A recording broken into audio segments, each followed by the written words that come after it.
o doutor Antônio Lúcio Teixeira.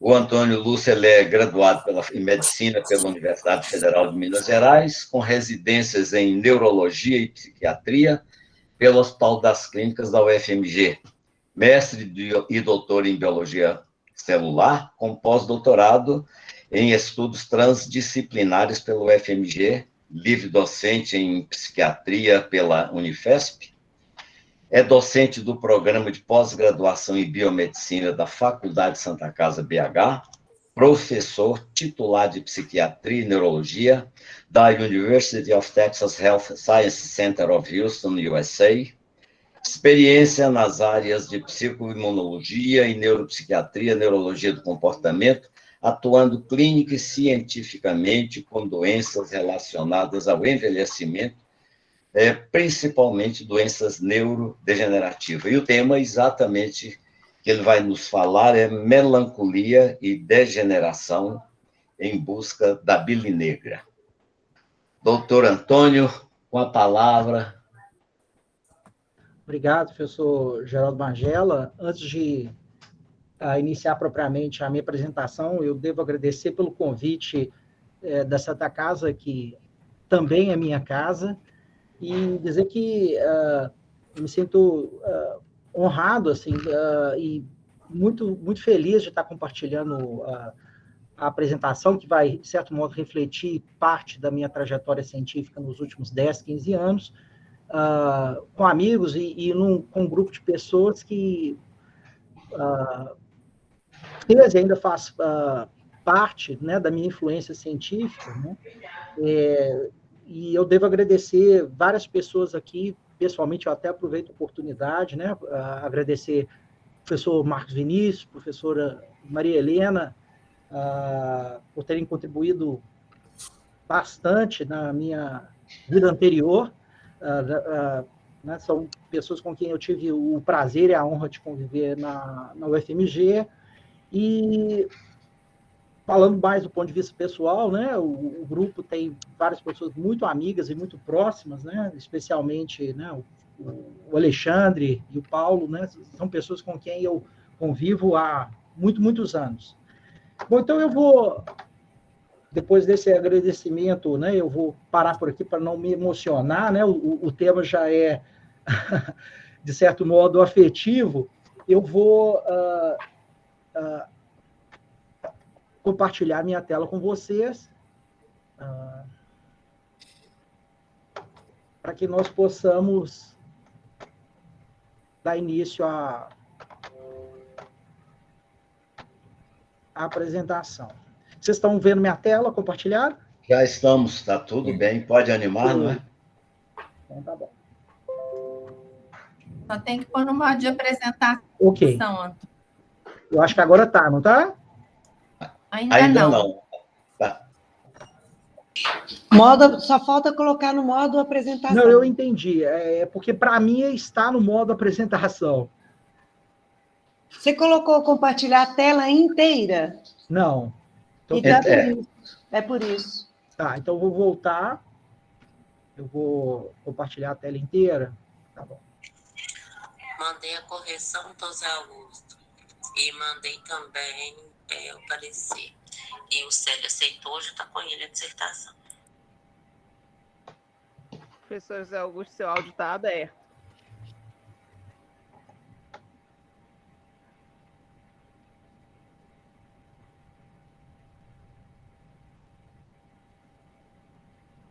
Deu certo, não? Agora deu. Okay. Perfeito. Então, se você puder só ocultar, naquela barrinha azul ali, ocultar Isso. Ué? Ah, não, apertou em sair. Sumiu. É porque, assim, na hora que vai... Vamos voltar aqui, então. Faz de novo, do mesmo jeitinho. Okay. Antônio, na hora que for compartilhar, é porque a gente estava vendo a tela com os dois slides, o slide principal e o slide que vem depois. Tem que escolher o slide que já está no modo de apresentação. Bom, deixa eu tentar mais uma vez aqui.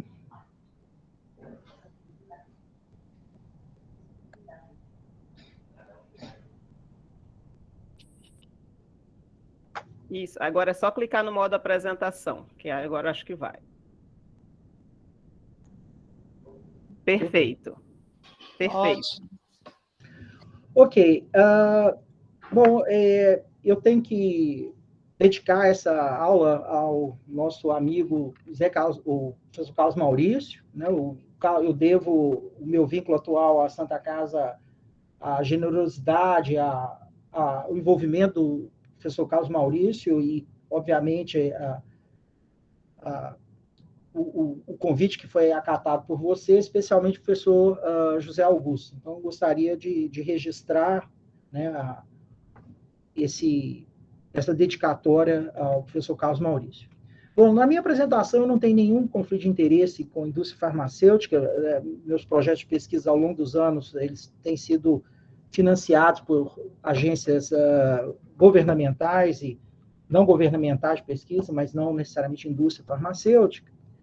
E, como eu comentei, a minha apresentação ela vai tentar resgatar um pouco a nossa trajetória, a contribuição do nosso grupo na área de como que processos inflamatórios, especialmente na periferia do corpo, influenciam ou podem influenciar transtorno do humor e doenças degenerativas, e como que, a partir desse entendimento, nós podemos, eventualmente, reconhecer alvos diagnósticos ou biomarcadores e mesmo alvos terapêuticos. Eu gostaria de começar a discussão perguntando o que é depressão, né?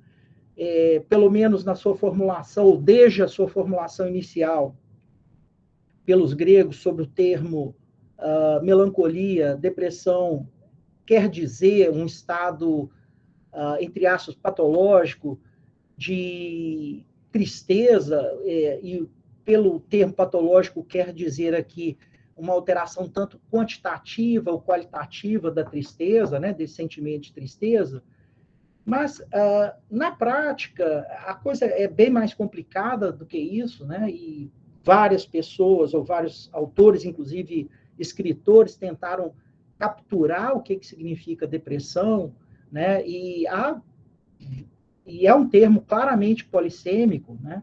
E em casos mais intensos, né, há essa descrição de uma certa dormência dos sentimentos, né, o numbness, inclusive a descrição de dor física, comprometimento de funções cognitivas, né, como sendo uma incapacidade de manter o foco, ou comprometimento de memória.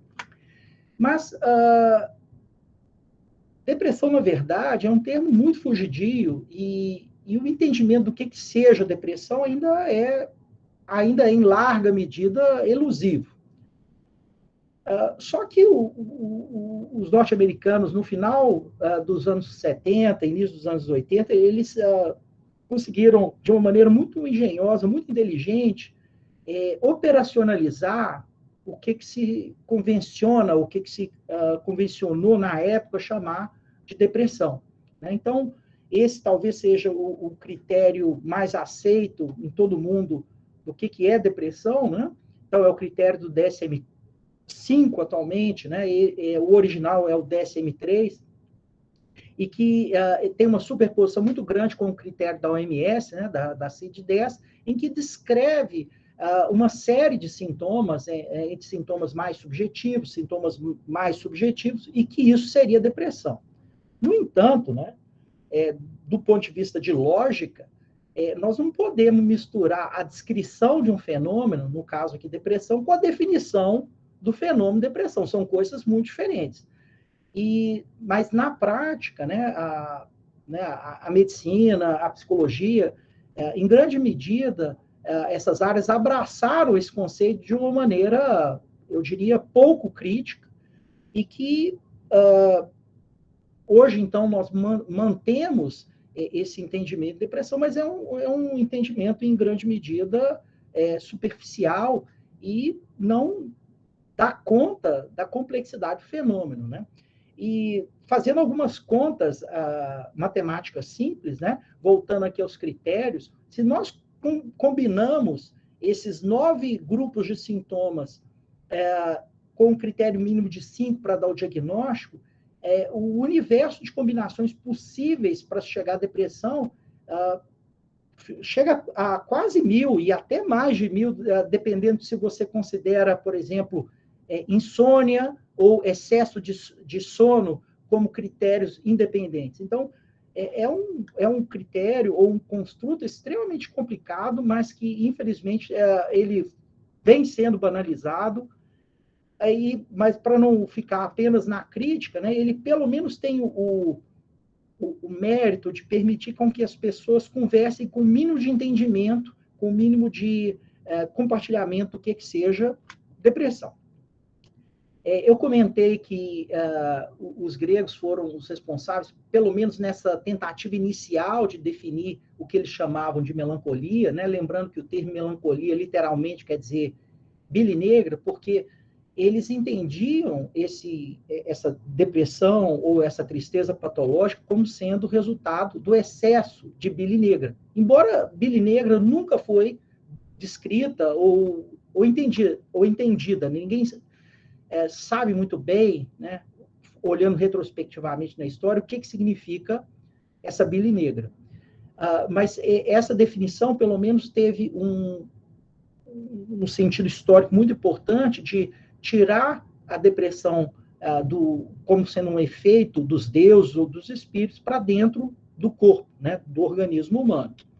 Claro que as definições e o entendimento da fisiopatologia de depressão modificaram muito ao longo da história, mas dando um salto histórico já para o século XX, né, definições muito importantes, ou pelo menos um entendimento muito importante, que ainda hoje tem uma certa influência, mas menos, principalmente na Europa, nos Estados Unidos e talvez mais aí no Brasil, são as concepções psicanalíticas, né, principalmente freudianas, em que entende a depressão, o fenômeno, como sendo o resultado de uma quebra do narcisismo aqui entendido como a autoimagem, né, como que nós nos vemos, nos entendemos e nos colocamos no mundo.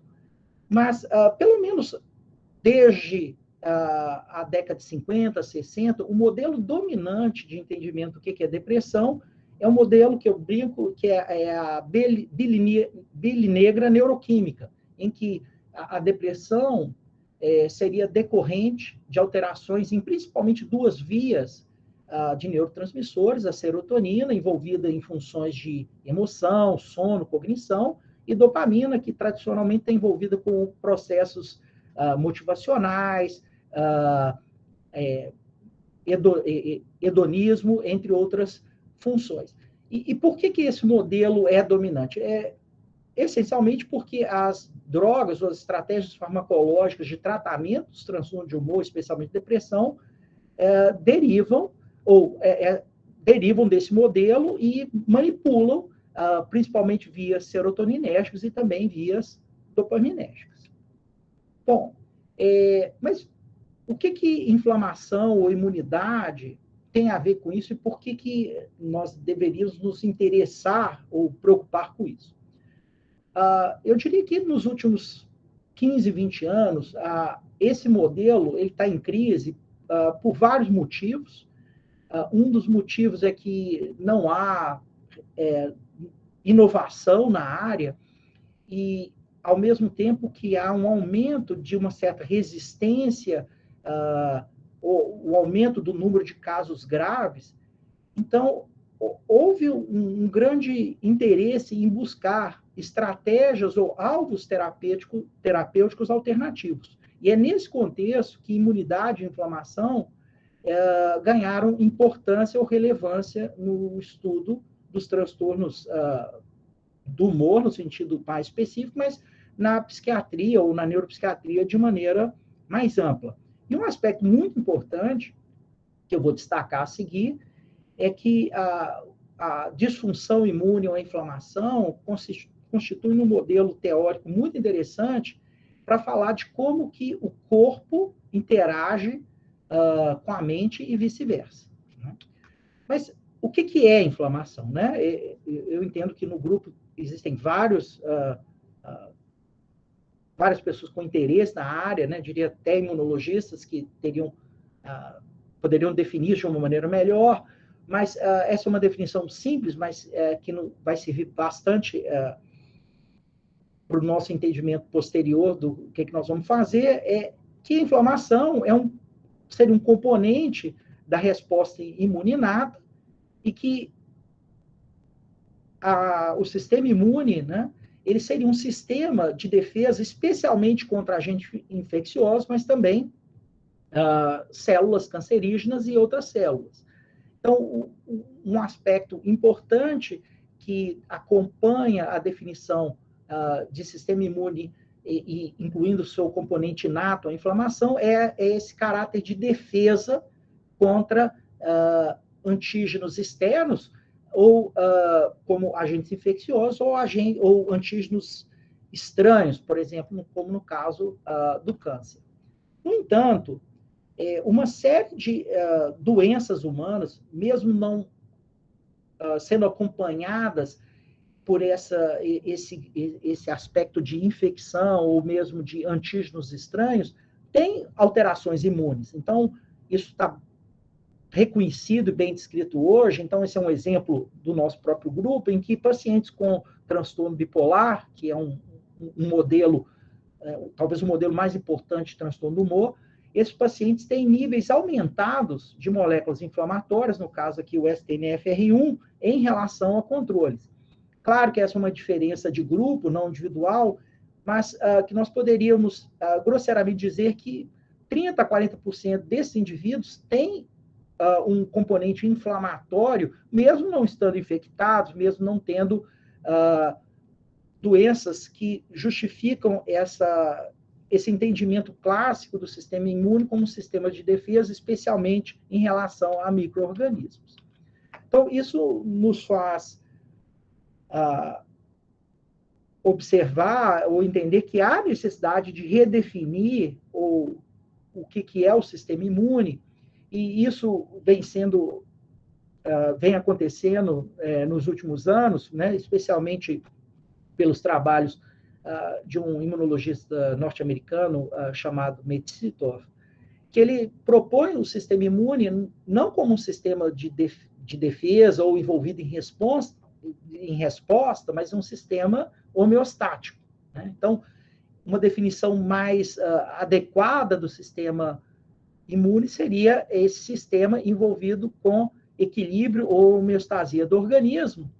E se nós concordamos com essa definição, para que ele exerça homeostasia, ele tem que interagir com o sistema homeostático do organismo por excelência, que é o sistema neuroendócrino. Então, esse slide ilustra justamente isso, né? As múltiplas interações entre o sistema nervoso, o sistema endócrino, aqui representado pela adrenal, e o sistema imune, aqui representado pelo macrófago.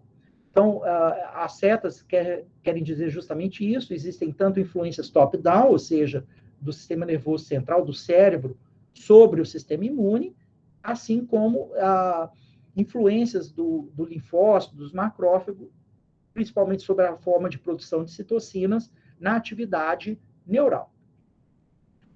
Saindo do aspecto conceitual e tentando trazer isso para a nossa experiência cotidiana, eu vou propor aqui um experimento mental, que é imaginar um estado gripal, ou o último estado gripal que vocês tiveram, né? Ou mesmo o COVID na sua forma menos grave, na sua forma menos pulmonar, em que o indivíduo, nós vivenciamos uma série de sintomas tipo depressão diante de um quadro gripal, principalmente se for um quadro gripal mais intenso, né? Por exemplo, o nosso padrão alimentar muda, nós passamos a comer menos, nós ficamos mais cansados, fatigados, ficamos irritados, o nosso padrão de sono e de atividade psicomotora mudam. Isso, uma série de pesquisadores, não só de biologia humana, mas principalmente de biologia de mamíferos, descreveram isso como comportamento de doente, né? E o que é o comportamento de doente? Não é a presença do vírus ou da bactéria no sistema nervoso central levando a alterações comportamentais, mas sim o entendimento de que produtos da resposta à infecção geram alterações do comportamento. Então, esse experimento mental talvez seja a primeira evidência, ou a evidência mais intuitiva de que o sistema imune, quando em atividade excessiva, diante de uma resposta gripal ou uma resposta infecciosa, pode alterar o comportamento, levando, então, o indivíduo a vivenciar esses sintomas tipo depressão. Hoje, né, já se reconhece que tem vários níveis de evidência de comprometimento do sistema imune em diferentes transtornos psiquiátricos, especialmente no transtorno de humor, né?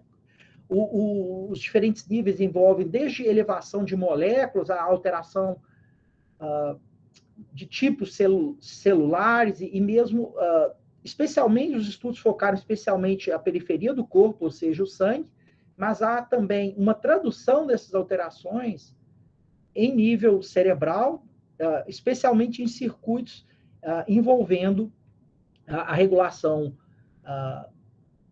das emoções e do afeto.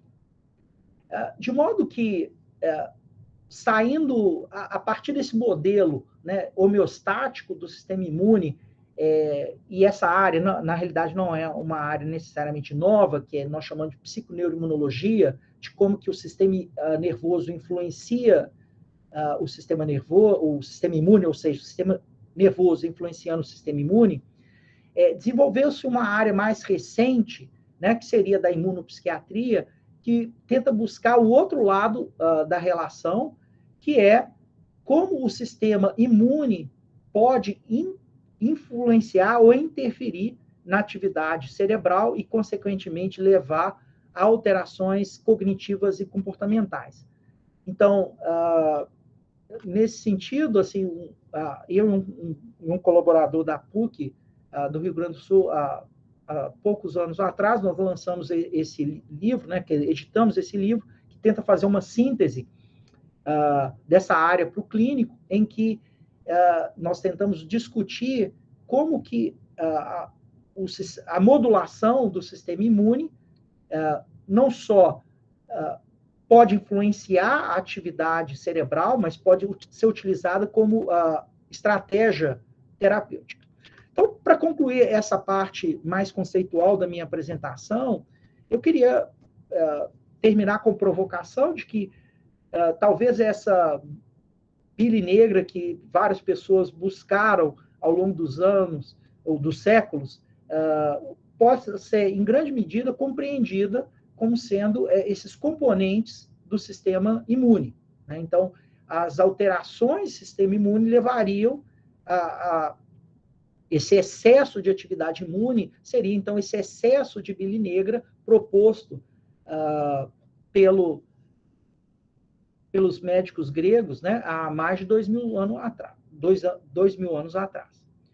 Bom, passando agora mais para contribuições do grupo, para a área em que nós mostramos vários níveis de comprometimento do sistema imune no transtorno de humor, nós trabalhamos especialmente com o modelo do transtorno bipolar e não depressão. E por que trabalhar com transtorno bipolar e não depressão?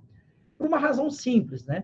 Eu comentei que o conceito de depressão é extremamente amplo, a discriminação com, entre aspas, o normal é sempre muito complicada, enquanto que no transtorno bipolar, em que o indivíduo alterna períodos de depressão com períodos de mania, essa definição não deixa de ser inteiramente problemática, mas é um pouco mais clara, uma vez que esses indivíduos têm episódios de excitação, de agressividade, que é o que define a mania. Então, são indivíduos, de certo modo, mais fáceis de serem identificados, em que a biologia do transtorno ela é mais forte, vamos dizer assim.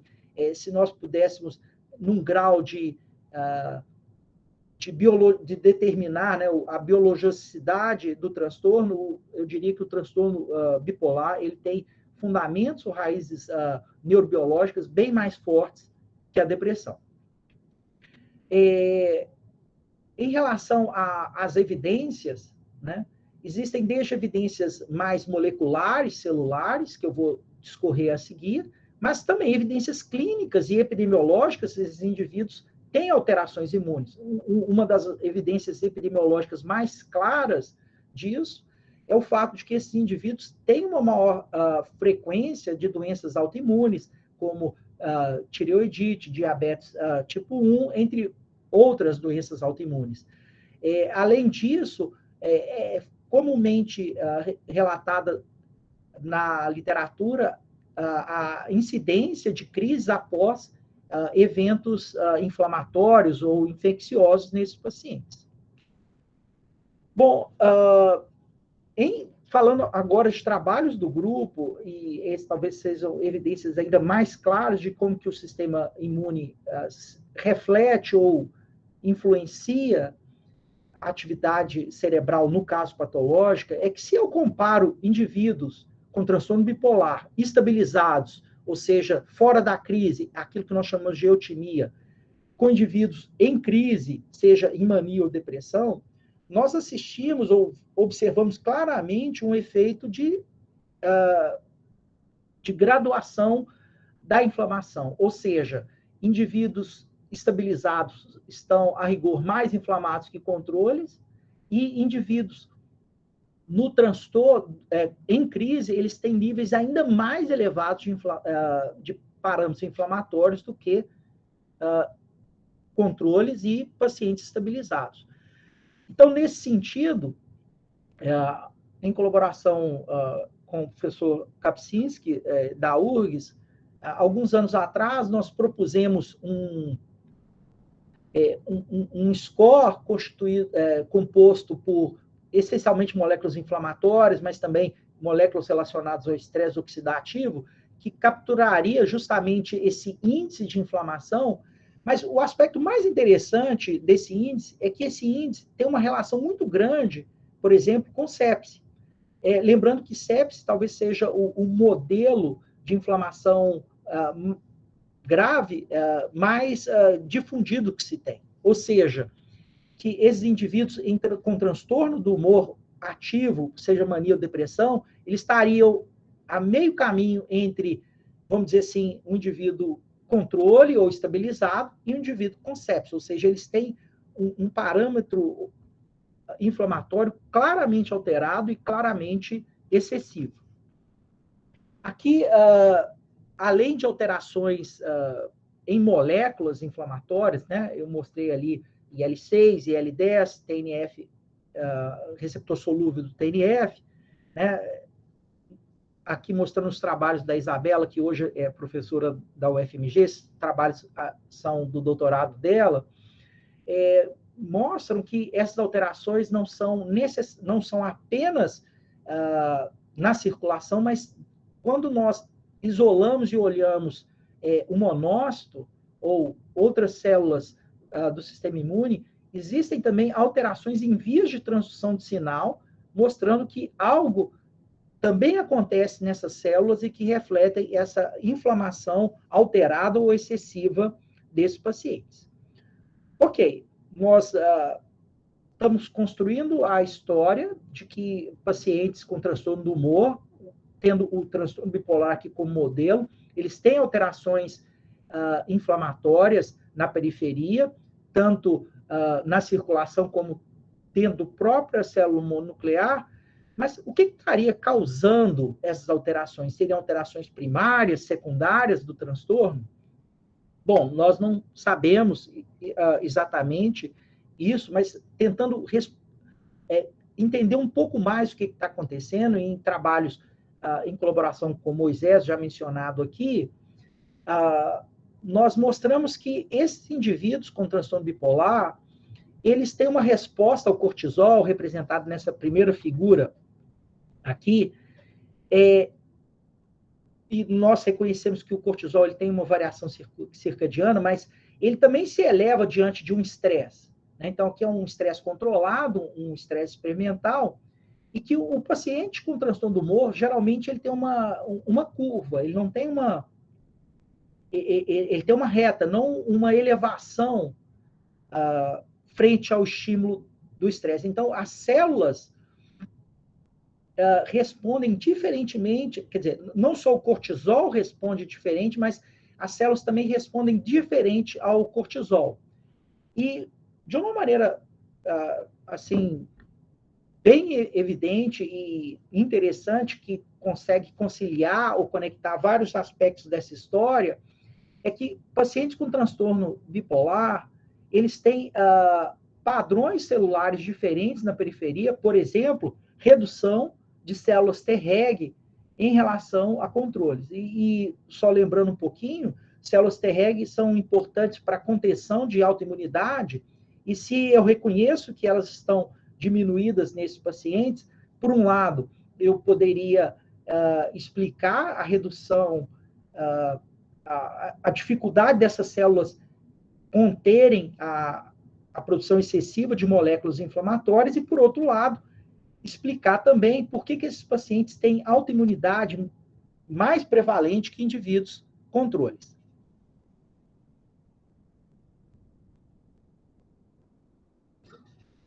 Mas qual que é o significado da inflamação no contexto dos transtornos do humor? Ainda nós não sabemos. Uma maneira de se entender esse excesso de inflamação seria de que poderia representar a assinatura molecular de um processo patológico que ainda é pouco compreendido, que se inicia, que se desenvolve no cérebro, mas que pode acabar influenciando a periferia, o sangue, né, seja sob a forma de moléculas circulantes ou as próprias células mononucleares. Mas uma coisa muito interessante e que tem um caráter pragmático é que essa inflamação excessiva desses pacientes poderia, sim, explicar, ou pelo menos contribuir, para o excesso de morbidade e mortalidade que esses pacientes têm, né? Então, esses pacientes, mesmo considerando que parte deles vá falecer por causa de, por exemplo, suicídio, eles têm um aumento muito grande de doenças, como eu comentei, autoimunes, mas uma mortalidade muito alta de doenças cardiovasculares, que hoje nós reconhecemos que como também tem um componente inflamatório bem evidente. E quais seriam as implicações para a prática ou implicações clínicas desse entendimento que pacientes com transtorno do humor, principalmente transtorno do humor grave, têm aumento de inflamação, ou eles estão inflamados, não só no cérebro, mas na periferia? Há pelo menos duas formas de entender o significado disso, né, ou como utilizar isso na prática, seja sobre o ponto de vista de biomarcadores, como alvos terapêuticos. Então, nesse trabalho, também realizado em colaboração com a Isabela Barbosa, nós mostramos que esses pacientes eles têm um comprometimento cognitivo determinado em funções, em alguns testes neuropsicológicos. Nós sabemos que cognição é influenciada pelo nível de escolaridade, claro, o paciente com transtorno bipolar não é diferente da população em geral nesse quesito, e que os preditores de desempenho cognitivo nesses pacientes, além da escolaridade, foi justamente níveis de L6, e é uma relação inversa, ou seja, se o indivíduo, quanto mais inflamado ele está, pior é o desempenho cognitivo dele em determinados testes neuropsicológicos, o que reforça esse entendimento de que não só durante a crise, mas fora da crise, o fato de ele estar inflamado contribui negativamente para os efeitos da doença, nesse caso aqui, em relação ao desempenho cognitivo. Esse é um trabalho que nós realizamos aqui em colaboração com colegas aqui da Universidade do Texas, em que nós mostramos que essas moléculas inflamatórias na periferia, especialmente aqui a eotaxina, se correlaciona com grau de atrofia cerebral, ou seja, de algum modo que nós ainda não entendemos, elevação dessas moléculas na periferia é capaz de refletir atrofia cerebral, e a atrofia cerebral que acompanha esses transtornos e que é um dos fatores relacionados a desfechos negativos desses pacientes, tem uma relação com disfunção imune. Do ponto de vista de biomarcadores diagnósticos, se nós comparamos o perfil de uma série de moléculas inflamatórias, como IL-1, IL-6, TNF, entre outras, entre pacientes deprimidos e bipolares, não há necessariamente uma superposição total. Há alguma superposição, mas os parâmetros ou as alterações dos bipolares são mais evidentes, são mais marcantes, o que reflete, na minha opinião, talvez um pouco mais de homogeneidade do transtorno do que propriamente o transtorno depressivo, né? Então, para resgatar algo que eu comentei no início, né, o transtorno depressivo, a definição, o diagnóstico é muito complicada e muitas vezes nós acabamos incorporando nos grupos de estudo indivíduos que não necessariamente têm todos os são de livro-texto e que insere uma heterogeneidade muito grande nos estudos, minimizando o tamanho de efeito de diferença quando se vai comparar com indivíduos controles. Nós tivemos também a oportunidade de participar de alguns ensaios clínicos em que tentou-se potencializar o tratamento antidepressivo com estratégias anti-inflamatórias, especialmente aspirina e N-acetilcisteína. Então, é o que esse gráfico tenta mostrar aqui, e basicamente o resultado é que parece ter um efeito pequeno, mas tem, né?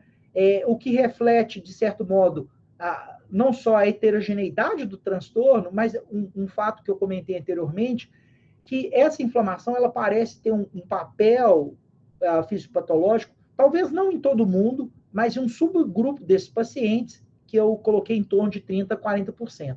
Então, quando se vai fazer um estudo, um ensaio clínico, se esse grupo não é identificado a priori, acaba que o efeito da intervenção é diluído pela heterogeneidade que toda doença humana tem.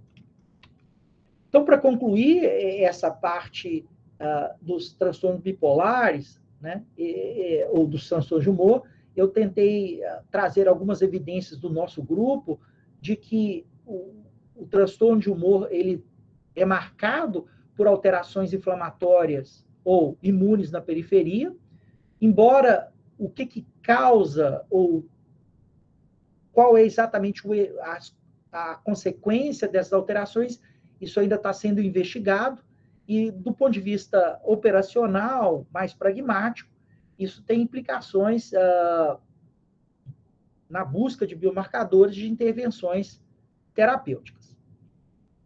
Bom, caminhando um pouquinho mais na nossa apresentação, eu vou fazer uma mudança agora para o tema envelhecimento, né, para tentar fazer o link com a questão da neurodegeneração. Então, nós entendemos que um dos grandes desafios do século XXI, do ponto de vista de saúde, é justamente o tratamento, a abordagem de doenças relacionadas ao envelhecimento. E, claro, na minha área, né, em neurociência, neurologia e psiquiatria, a grande questão são as doenças neurodegenerativas, as demências.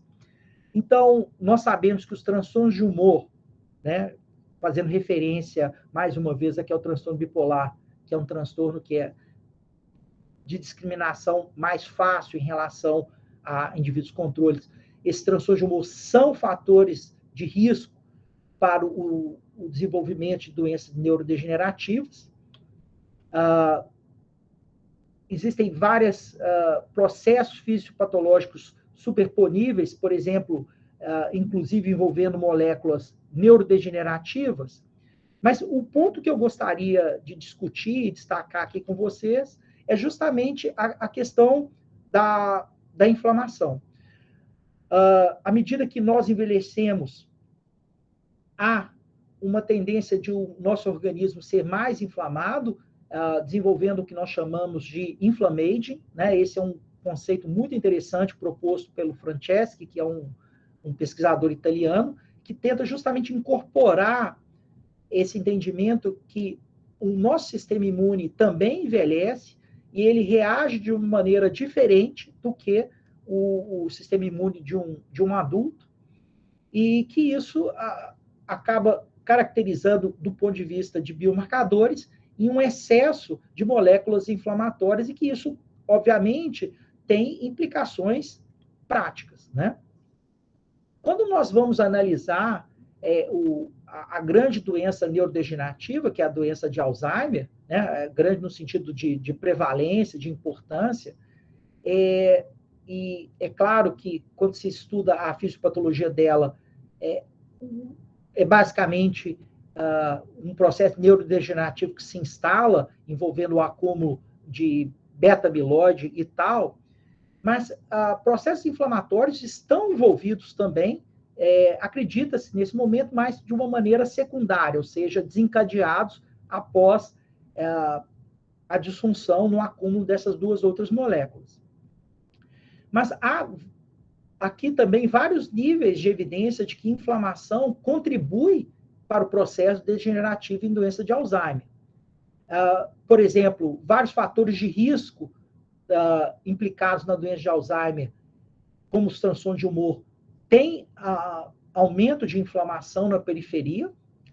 Há alguns estudos epidemiológicos mostrando que o uso crônico de anti-inflamatórios para determinadas condições clínicas, por exemplo, osteoartrose, entre outras doenças inflamatórias do idoso, parece prevenir o declínio cognitivo em idosos sem demência.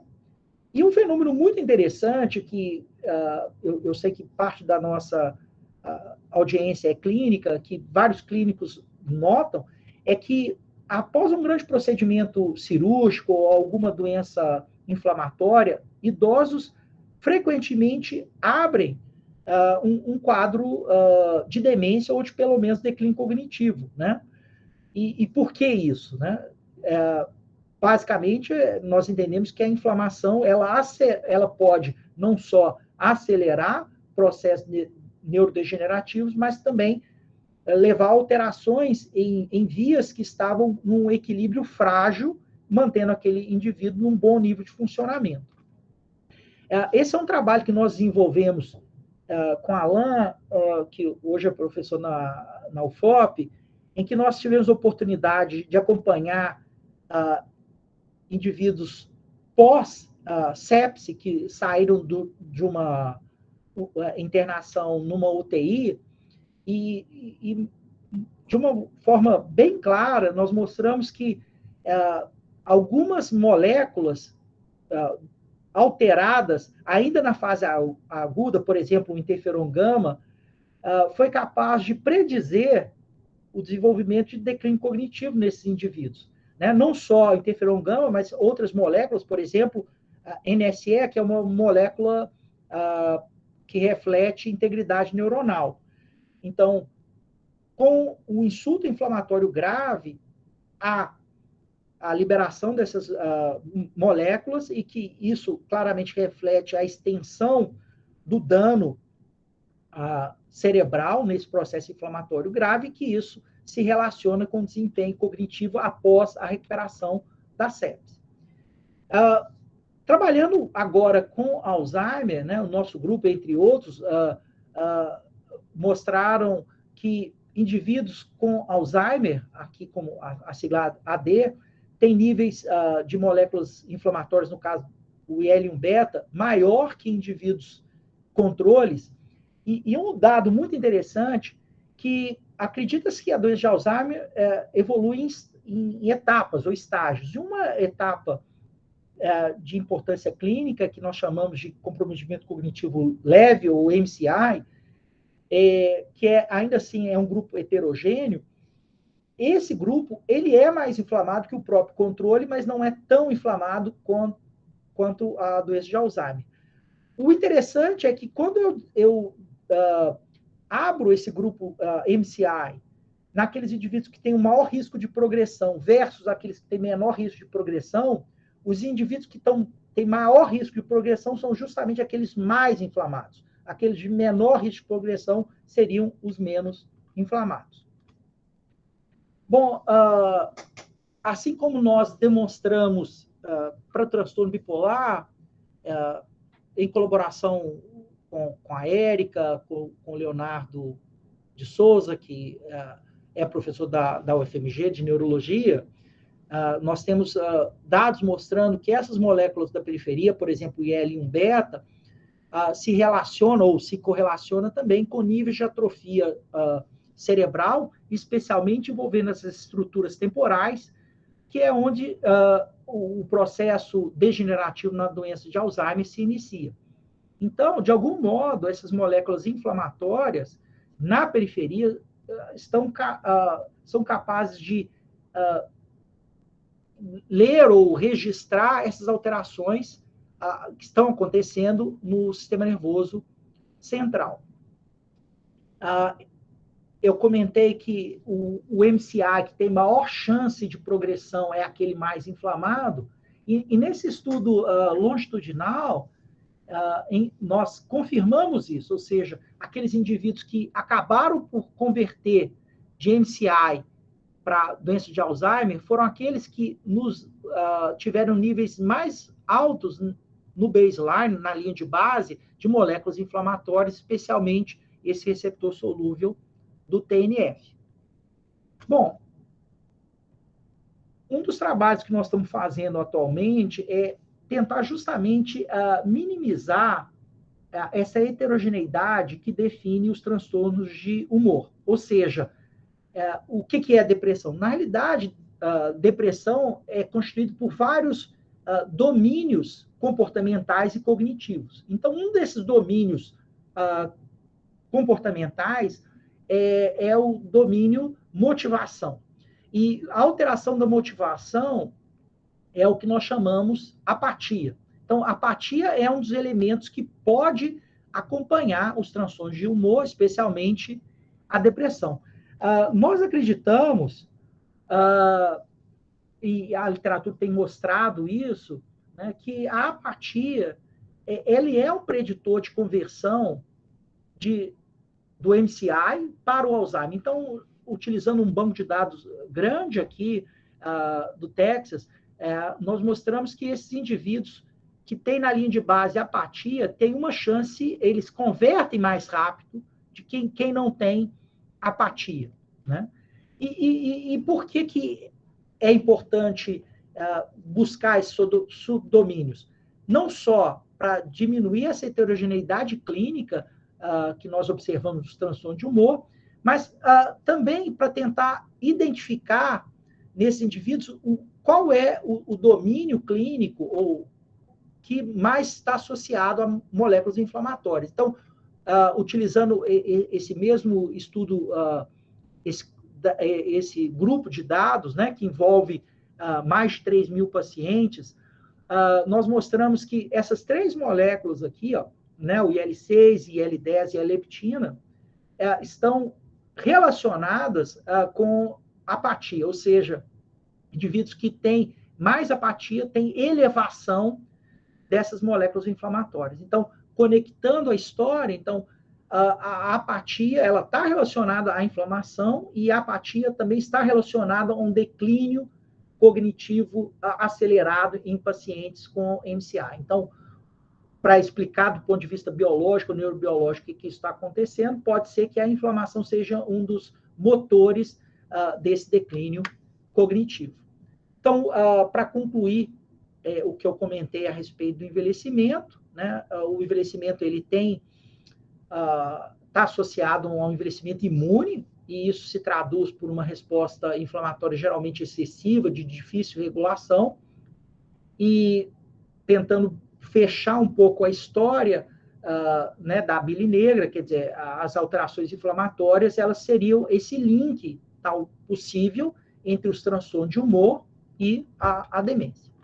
Bom, eu acho que nós ainda temos um pouco de tempo para mostrar um dos trabalhos que nós estamos fazendo agora em doença de Huntington, né? Só uma breve apresentação da doença de Huntington.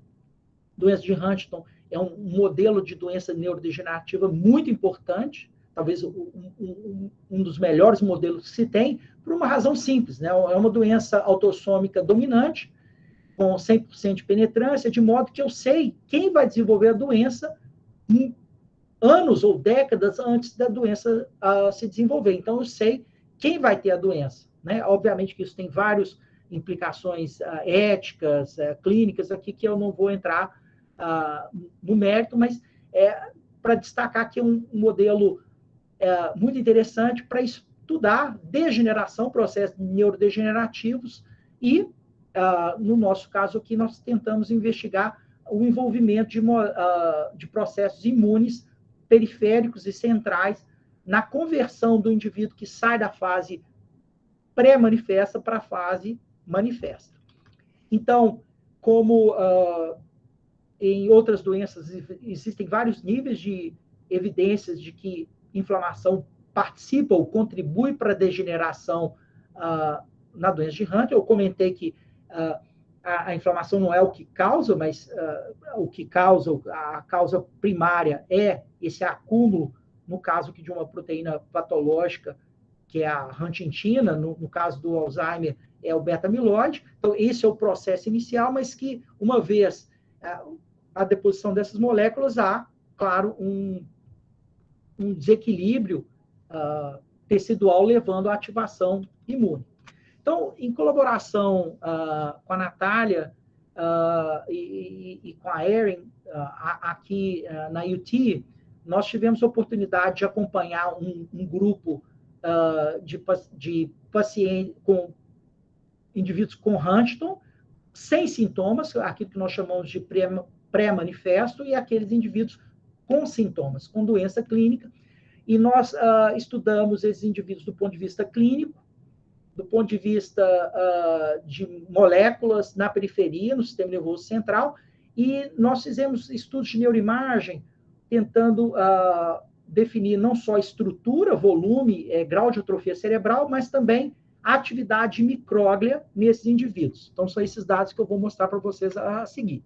Então, vocês podem ver aqui que isso aqui é um estudo de volumetria, por exemplo, de uma determinada região, de várias regiões cerebrais, que o indivíduo controle tem, claro, ele seria a referência, ele não está atrofiado, enquanto que o indivíduo com doença, ele está muito mais atrofiado que o indivíduo sem doença. Então, isso já foi demonstrado, e o interessante aqui é notar, para registrar esse caráter muito interessante da doença, que eu sou capaz de mostrar que a doença ela está se manifestando, mas há um claro declínio entre a fase pré e a fase de doença. Tá? Existem alterações não só de volume nessas estruturas, mas também de perfusão cerebral. À medida que a região atrofia, reduz a perfusão. Isso, de certo modo, é fácil de entender do ponto de vista da fisiologia. Mas um dado interessante é que essa perfusão tem um fator que não explica a redução dessa perfusão. Então, tem algo além da atrofia da estrutura. E é algo que nós perguntamos se isso não teria relação com a reatividade dos vasos, que é algo que nós estamos explorando, e, eventualmente, moléculas ou grau de atividade inflamatória. Então, nós tentamos buscar identificar isso numa técnica diferente, né, que não é ressonância funcional, mas é uma molécula, que é o PET, utilizando um ligante para a micróglia. Então, o dado mais importante que nós encontramos, né, foi esse, quer dizer, que se eu comparo o controle, o indivíduo sem sintomas clínicos e os sintomas clínicos, há uma clara transição, ou há uma clara evidência de ativação da micróglia quando o indivíduo desenvolve a doença.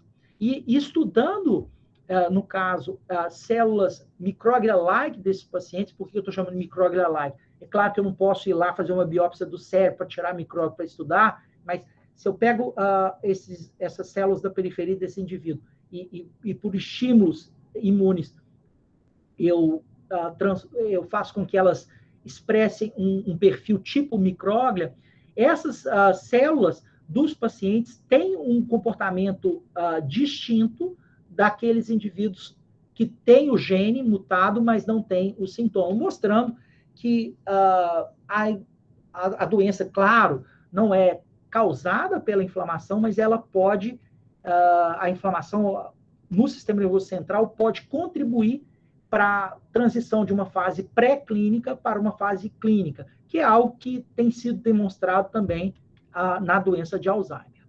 Isso, obviamente, abre a perspectiva para a intervenção terapêutica, né? Será que se eu for capaz de modular a resposta imune, eu posso minimizar ou desacelerar a conversão da fase pré-clínica para a clínica? Então, para tentar responder essa questão, né, esse é o trabalho da Gabriela, aqui, que é pesquisadora hoje aqui na UT, nós fizemos um estudo com células mesenquimais, em um modelo animal de doença de Huntington, em que nós oferecemos células-tronco mesenquimais de origem de adipócitos nesses indivíduos, antes de eles desenvolverem a doença, né? Então, nós tentamos caracterizar o desenvolvimento da doença por várias formas cognitivas, comportamentais nesse modelo. Então, esse modelo, ele desenvolve a doença, ele perde peso, né? Perda de peso é um dos critérios clínicos mais aceitos ou mais claros no animal que tem o gene mutado, mas essa estratégia e outras estratégias que nós tivemos com célula-tronco não foi capaz de prevenir ou minimizar o desenvolvimento de declínio cognitivo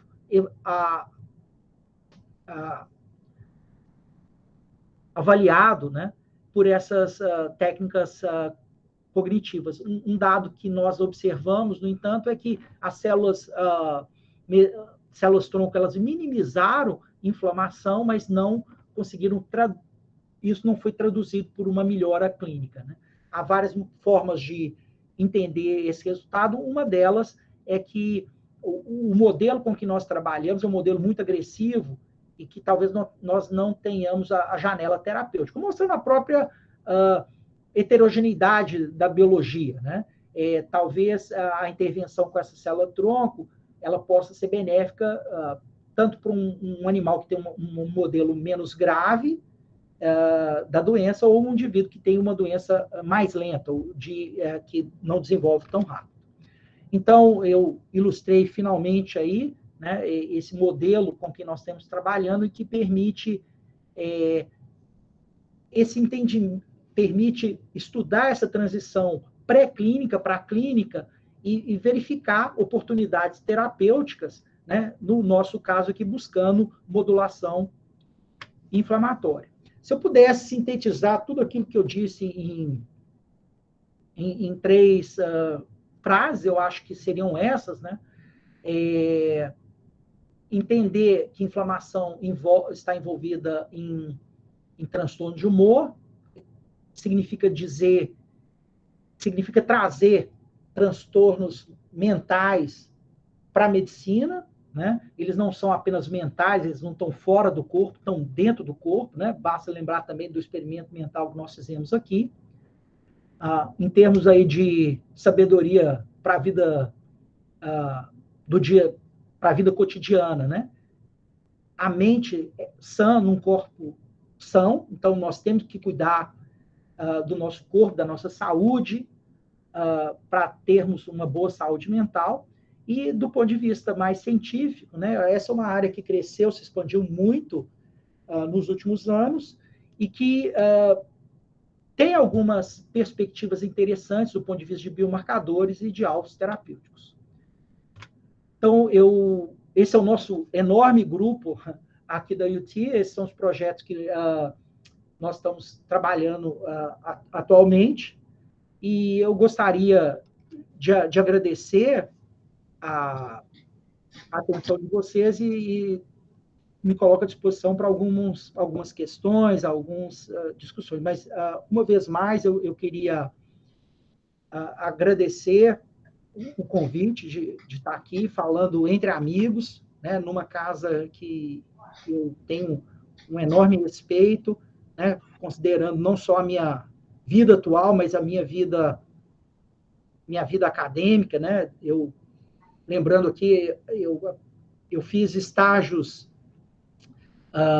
extracurriculares de 4º ano de medicina na enfermaria com a doutora Télcia, e anos depois eu tive a satisfação de, na residência de clínica médica, também ter um estágio aí com a doutora Télcia. E claro, assim, mais recentemente, está colaborando aí na pós-graduação.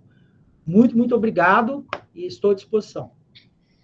Bom, nós queremos agradecer ao doutor Antônio pela magnífica palestra. Eu prestei atenção no que você disse e até nas entrelinhas, né? Eu poderia até repetir aqui um pensamento de Schopenhauer no Mundo como Vontade de Representação, quando ele fala que você não lê o que eu escrevo, você não ouve o que eu falo. Eu vi tudo que você falou e até as entrelinhas, coisas que você poderia querer falar. Por quê? É porque hoje nós estamos sendo inundados por esse assunto que está tão no ar, que é a depressão com os transtornos psiquiátricos, sobretudo a bipolaridade, a ciclotimia, etc., etc., o envelhecimento e as doenças neurodegenerativas, seja Alzheimer, a demência senil, Parkinson, etc., etc., que vieram no espermatozoide lá de longe, como a esclerose lateral, até as outras que apareceram depois ao longo da vida, sobretudo na velhice. Prova do que eu estou falando é que aqui nos seminários nós tivemos, nesses 3 meses, temas absolutamente correlatos e com apresentação maravilhosa como a sua, a doutora Vânia Ferreira Prado, que apresentou aqui para nós a sinalização colinérgica no cérebro, mostrando a relevância na doença de Alzheimer e outras doenças degenerativas. Isso agora, no mês de agosto. Em setembro, nós tivemos o doutor Mário Antônio, né? O Marco Antônio, que ele apresentou o papel das chaperonas das doenças degenerativas, salientando exatamente a Alzheimer e a doença de Parkinson. Pessoalmente, eu apresentei 2 conferências aqui sobre envelhecimento.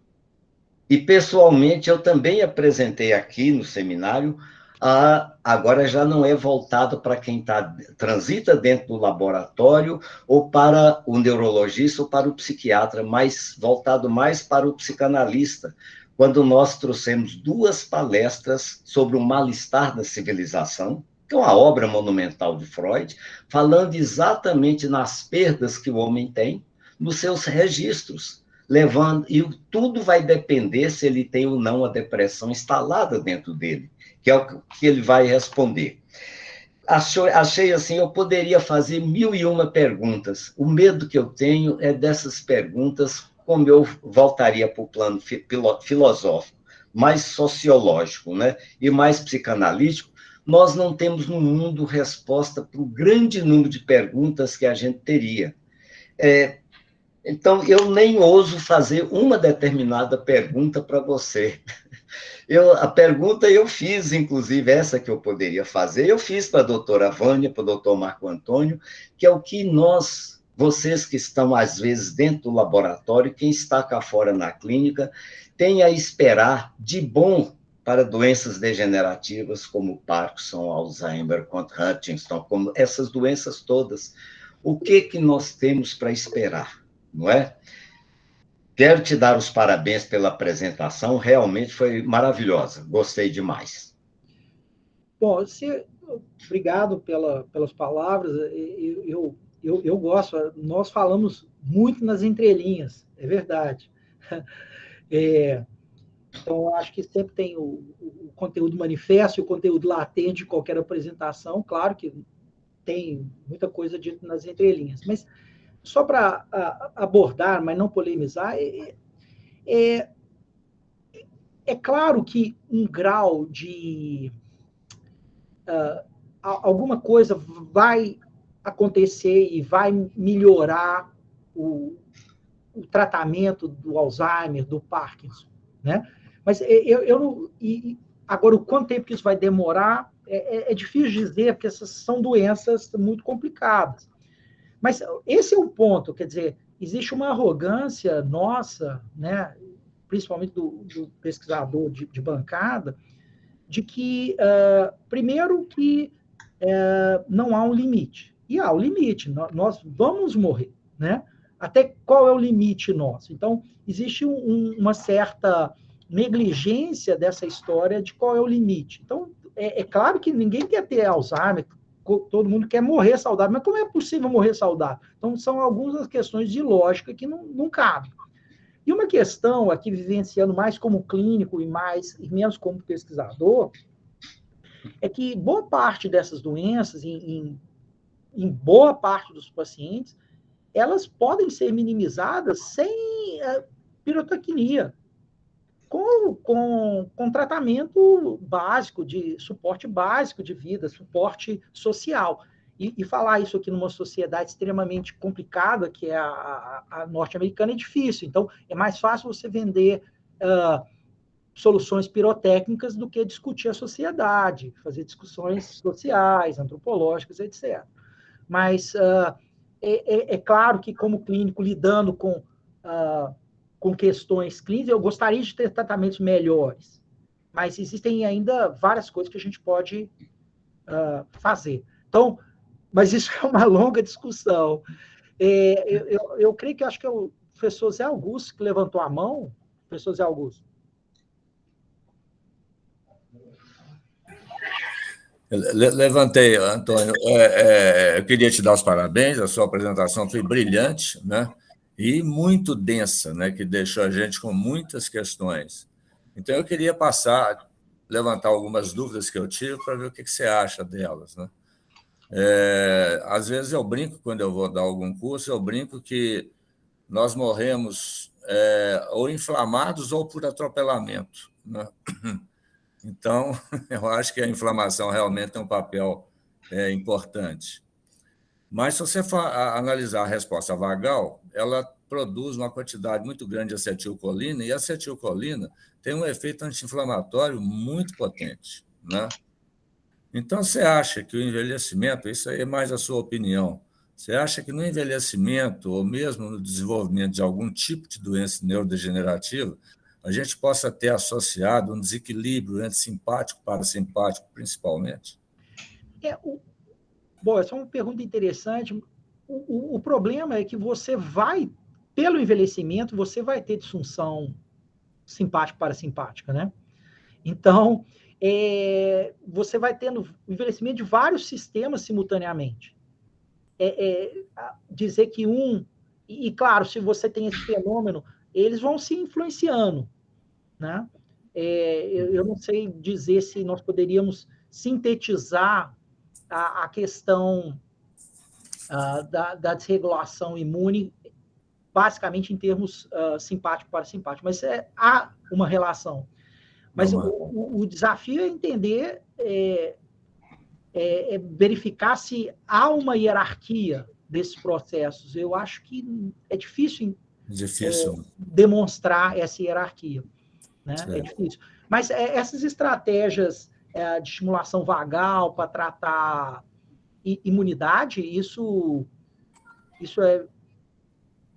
tem muita pesquisa nisso, e do ponto de vista prático, né, quer dizer, estimulação vagal hoje é utilizada basicamente para epilepsia, né, e na área de depressão existem alguns...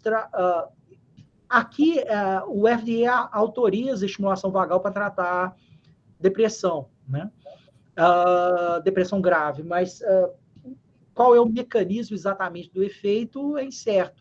Se tem uma relação com imunidade, é possível, mas eu costumo dizer que hoje eu sou um pouco mais crítico, um pouco menos entusiasmado com a inflamação do que eu já fui, mas a história é que se algo muda no seu organismo, você vai traduzir de algum modo na periferia por inflamação. Então, quer dizer, inflamação é um sinal de alarme mesmo, de que algo não está ok, né? E se isso vai ser possível vai ser além de um alvo terapêutico, de um biomarcador, pode reverter processo fisiopatológico, eu acho que isso é uma outra questão, é mais difícil de responder. Sei.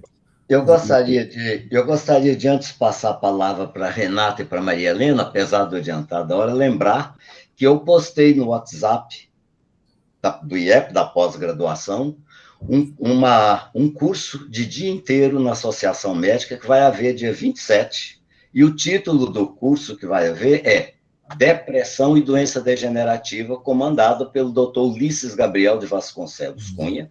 Vai ser na Associação Médica o dia inteiro, dia 27. Eu postei para vocês.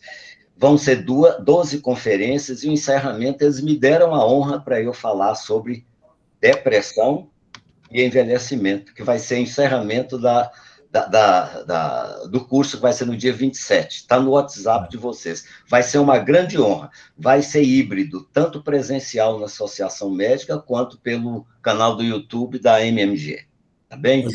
Renato, me permita só mais uma pergunta, porque à vontade, Zé. É um assunto que eu mexo, eu acho que eu não posso perder o Antônio aqui, que pode me dar sugestões. O Antônio, num dos slides que você apresentou, você colocou um aumento de IL-6 e um aumento de IL-10 também. Mas elas são antagônicas, né? Como é que a gente explica isso? Já vou te passar para outra pergunta, senão o Geraldo vai ficar inquieto lá.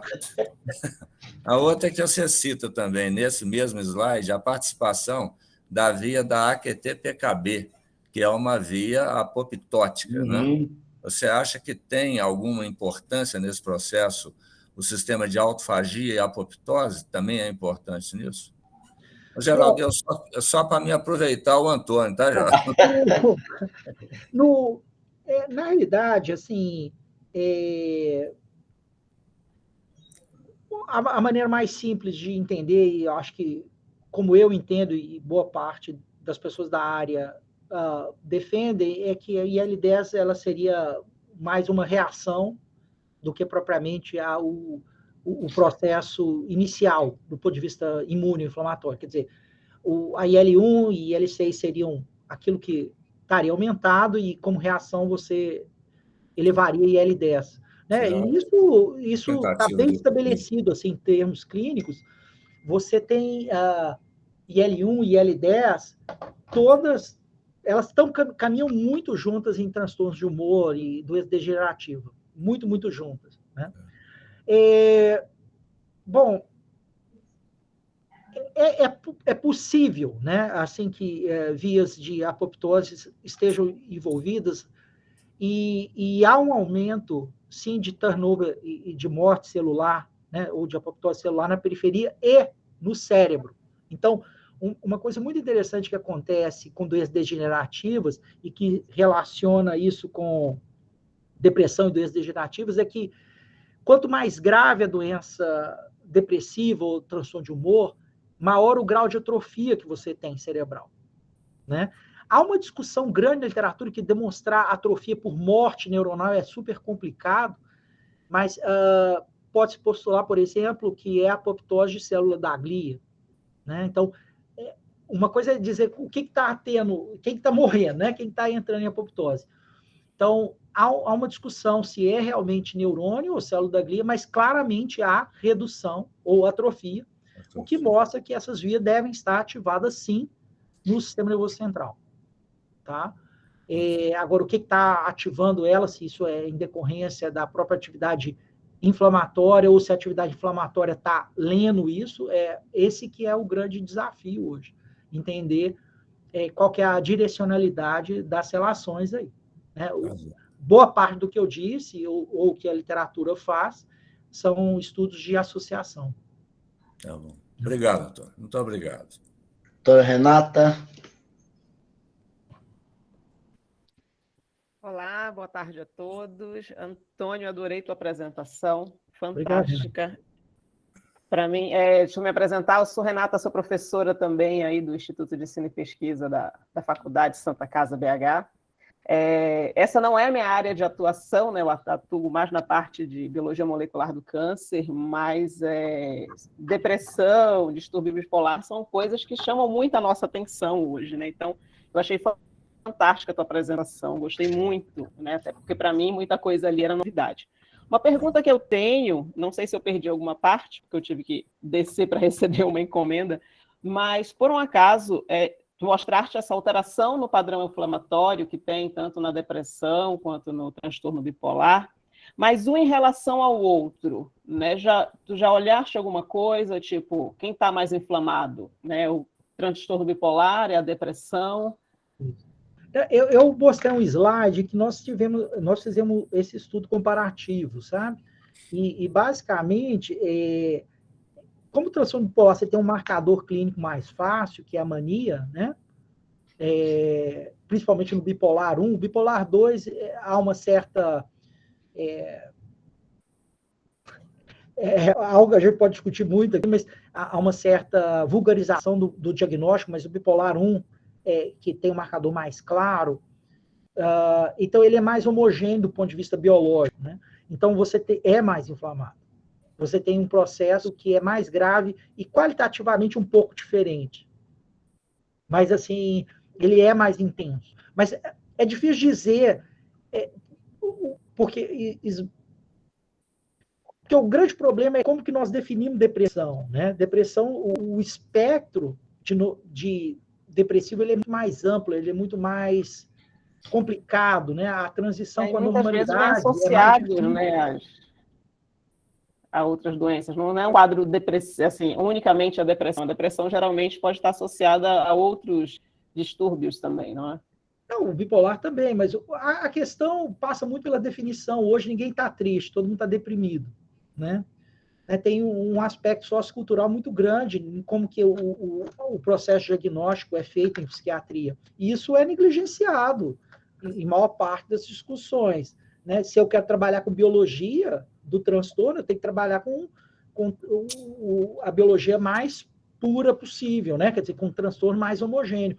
Quando eu amplio demais o diagnóstico, eu entro muito dentro daquilo que é a normalidade. Eu estou trabalhando aqui com conceito estatístico, eu não estou querendo dizer quem é normal ou não é normal. Eu trabalho com conceito estatístico. Então, é uma questão de lógica, né? Então, o grande problema de trabalhar com depressão é que, dadas as questões socioculturais relacionadas ao diagnóstico, ela perdeu especificidade, né? Então, o bipolar é melhor de trabalhar se você está interessado em trabalhar com biologia, né? Porque você tem um marcador mais claro, é menos complicado, né? Mas há essa diferença, tá?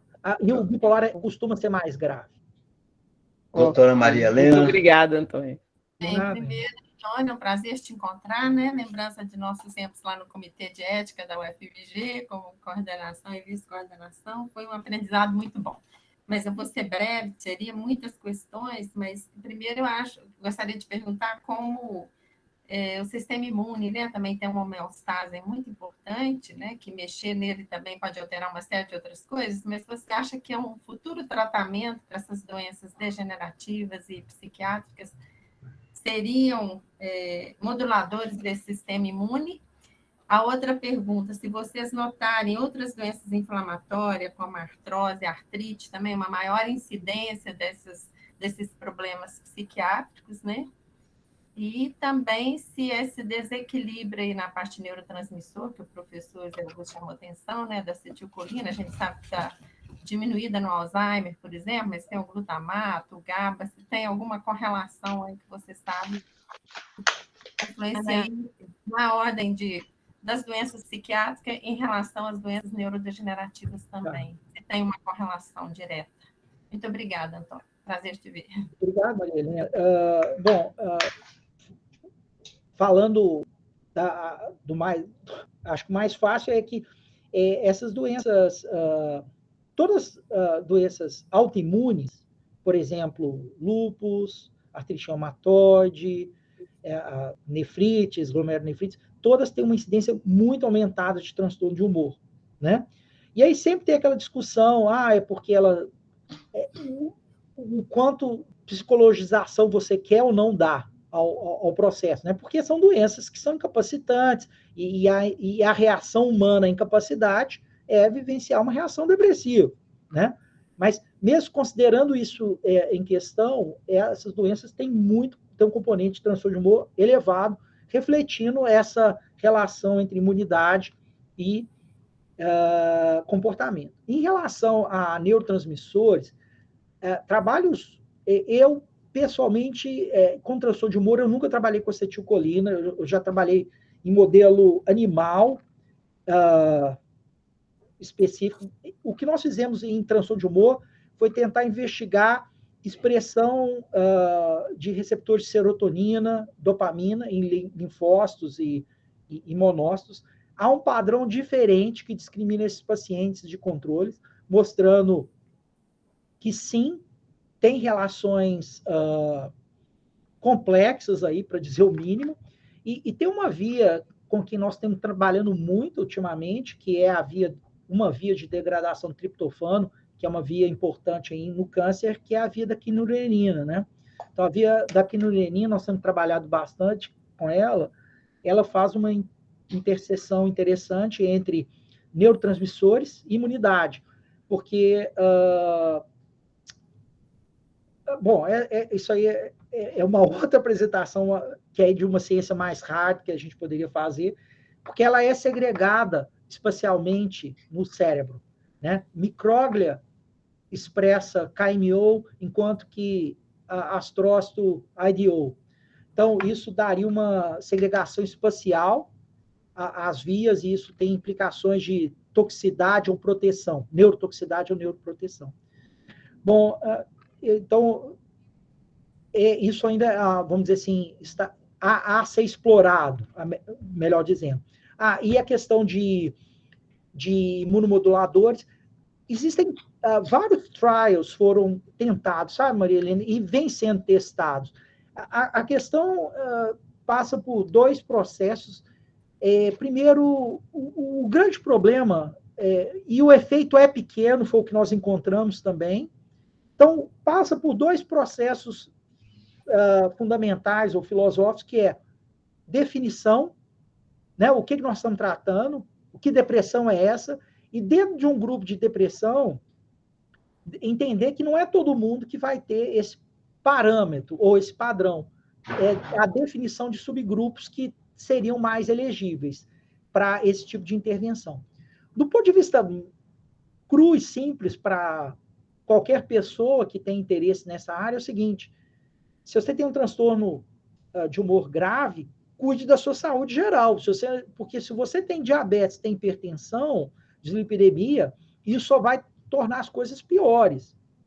Não vai melhor. Então, você tem que cuidar muito bem da sua saúde, né, das suas comorbidades, né, para tentar aí melhorar o seu quadro de humor. Então, eu acho que esse é o significado mais simples daquilo que nós dissemos em termos aí das interações da imunidade com o sistema, com neuropsiquiatria, né? E isso pode parecer banal, mas, né, eu brinco que eu sou um psiquiatra do século passado, né? Quando na década de 90, quando eu me formei, né, e fiz psiquiatria, né, a distância entre a psiquiatria e a medicina era enorme. Ainda é em certa medida, mas era enorme, né? O psiquiatra carregando estetoscópio era uma cinte, né? Então, era como se fossem coisas, mundos paralelos, né?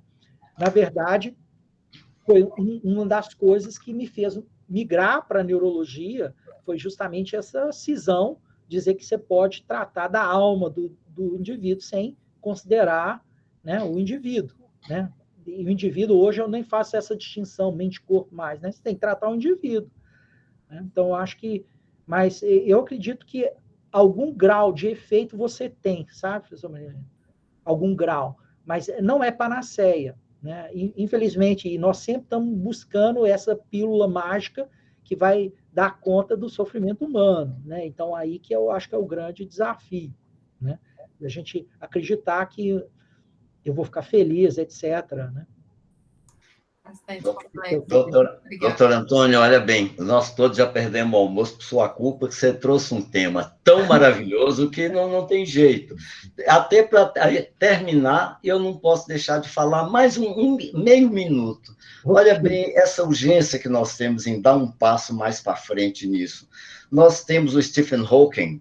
Stephen Hawking morreu com 76 anos, numa cadeira de roda, com ELA 8, uma esclerose lateral amiotrófica, tinha tudo, menos depressão, mas tinha todos os motivos para ter depressão. E foi por não ter que até os 72 anos ele deixou o pensamento que enquanto a vida, falando que ele ainda queria viver mais, preso numa cadeira de roda, movendo o computador com o olho, adaptado pela IBM para ele, dirigindo a Universidade de Cambridge, que foi até a morte que ele dirigiu.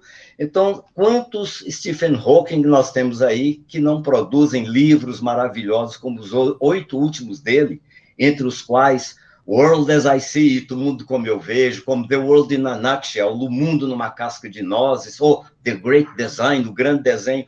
Quantos Stephen Hawking nós temos aí que poderiam estar produzindo, mas estão deprimidos? Eu passo a palavra para você encerrar e te agradeço demais abrilhantou muito os seminários. Então, eu agradeço a todos, né, pela oportunidade, né, e dizer que eu também faço parte, né, da Santa Casa, estou à disposição aí para eventuais conversas, colaborações, discussões, né. Bom, eu acho que é isso, e dizer que realmente é um tema extremamente instigante e que não tem...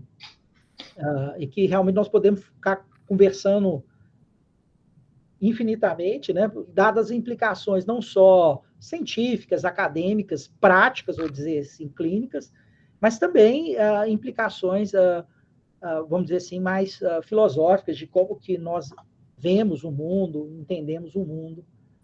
Né? Então, obrigado, e eu acho que é isso. Zé Augusto, pode despedir. Antônio, eu queria te agradecer em meu nome, em nome dos estudantes. Não, você faz parte do grupo, né? Então, eu queria te agradecer e esperar que, em meu nome, em nome de todo mundo, e esperar que nós possamos repetir essa conversa em outras oportunidades, né? Muito obrigado pela sua disposição. Obrigado, bom almoço. Um abraço, tchau, tchau. Um abraço. Tchau.